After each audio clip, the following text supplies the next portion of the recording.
Alright, let's talk a little bit about the empty houses. This is the Explainer of Mysteries here, and we're back with another episode on the houses in astrology, particularly the empty houses. What do the empty houses mean, and how does that play into your natal chart, and specifically your transits? So, if the house in the natal chart is empty, if which, most of us, we're all going to have at least one house, or, at least, you know, two houses that are empty. So we have 10 planets in our chart. I'm not including asteroids, I'm not including fixed stars or, points, non corporeal points. I'm simply going from Sun to Pluto. Those 10 planets. And those 10 planets, 12 houses, so it's going to give you at least two houses that are empty. Now, what that means is not necessarily that it isn't just a part of the life at all. It's just not really a prominent theme in life. So, for instance, let's just say, I'll give an example. Your 12th house is empty, right? The 12th house has to do with the collective unconscious, right? The unconscious, what's hidden, what's private, hidden enemies, and things of that sort. So if you have no planets in your 12th house, it doesn't mean that you don't have hidden enemies. It would actually be more so that your hidden enemies are more hidden, and you don't really have a means of bringing them to light. And so while they may not necessarily be able to, just come after you and destroy everything, it's more that they could be able to sabotage you. It would be sort of the difference between, say, tearing down a house, a really nice house, like if it's already been built, or say, destroying a piece of art, right, that is already there versus sabotaging something that hasn't fully come to fruition yet. The perception is going to be very different. Of course, you can get the same outcome and you can cause the same amount of damage. However, perception is going to be very different. The way it's perceived is very, very different. And with an empty 12th house, I think this is the one that can be the most confusing and the most convoluted, is because the 12th house represents sort of what's hidden or what's unconscious. And so if that house representing what is hidden is empty, does that mean it's more hidden, less hidden, more obvious, less obvious? What is that supposed to mean?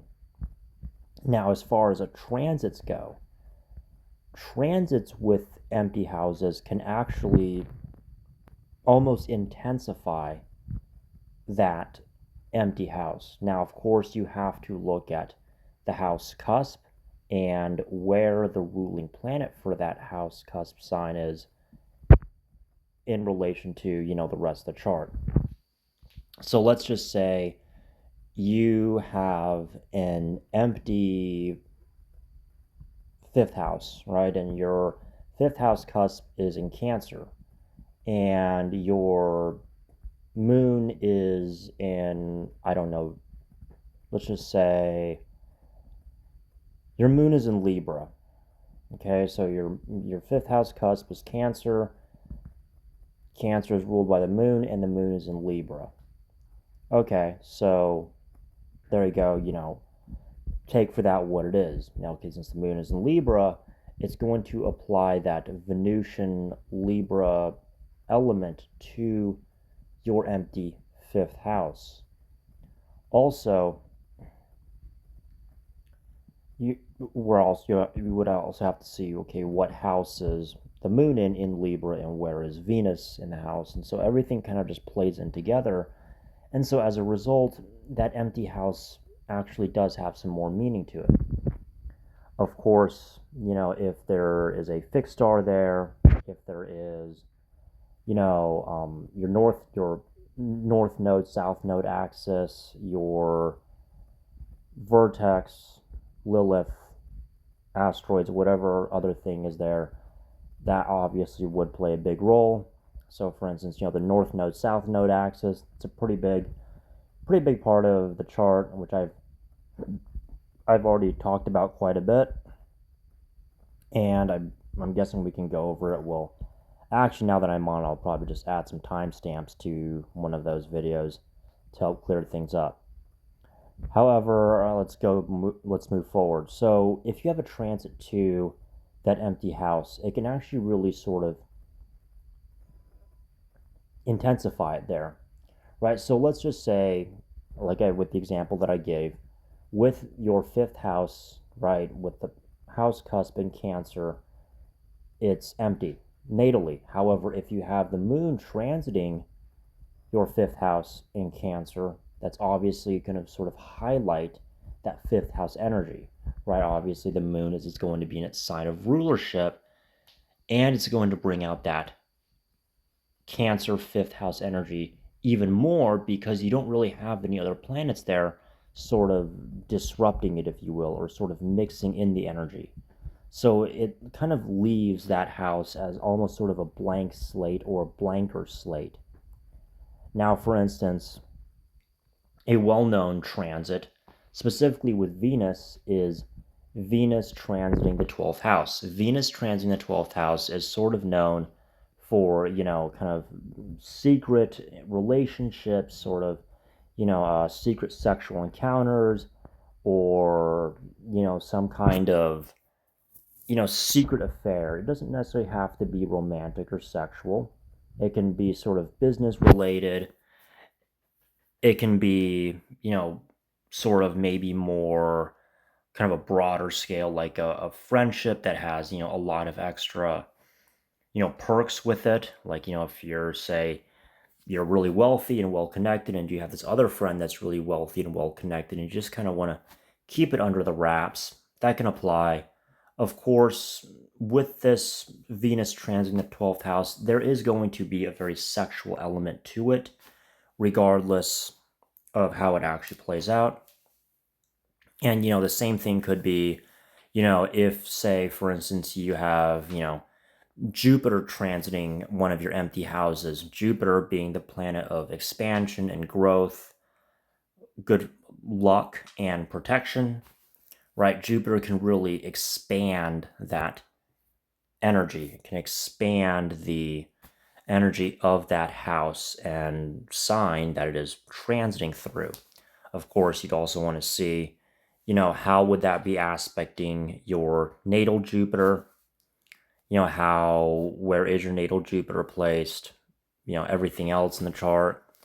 So, it's kind of hard to talk about this without talking about everything else in the chart. So, I can maybe just give another example. Let's just say your natal Jupiter is in the second house. So, your natal Jupiter is in the second house. And so, that means it's going to sort of give an increase in material wealth, that be money, material wealth, sort of a foundation for wealth. So this is something that you're doing of your own physical labor, right? You're putting in the hours, you're doing the work, you're not really gambling or, taking someone else's money or scamming them or anything. It's going to be, some really honest, hard earned, just you got to put in the hours, you got to give the time and energy, put in the work, and that's, the fruit of your labors. That'd be Jupiter in the second house. And with that, in this example, your eighth house is empty. So there's nothing in your eighth house, no planets there. It is just totally empty. So if you have, say, Jupiter making an opposition to your natal Jupiter in the eighth house, that would mean that the Jupiter is actually kind of going to be highlighting, really expanding that eighth house energy. So the eighth house has more to do with other people, other people's money. It has to do with sex in the terms of reproduction, right? So this is not going to be romance or dating or getting to know somebody. This is, for the lack of a better term, getting down to business and, reproducing, right? Creating the next generation. Jupiter, because that eighth house is empty and it's sort of making an opposition to your natal Jupiter, then it can really highlight that part of the eighth house. Of course, it's going to sort of create a conflict with that second house energy. That can be a good example that I'm giving. I know I'm sort of giving stuff off the cuff here, and I'm a bit stuttery right now because I am a bit tired. However, please bear with me. And I think that should help with, what are the empty houses. I know this is a bit of, impromptu, off the cuff, and if I get the chance, I'll make something better later on. All right, this is the explainer of mysteries here. And once again, I do appreciate all of the support that I've been getting from you guys, all the new views. I really am appreciating the new subscribers. Really just been raking in this extra benefit, and take care, everyone.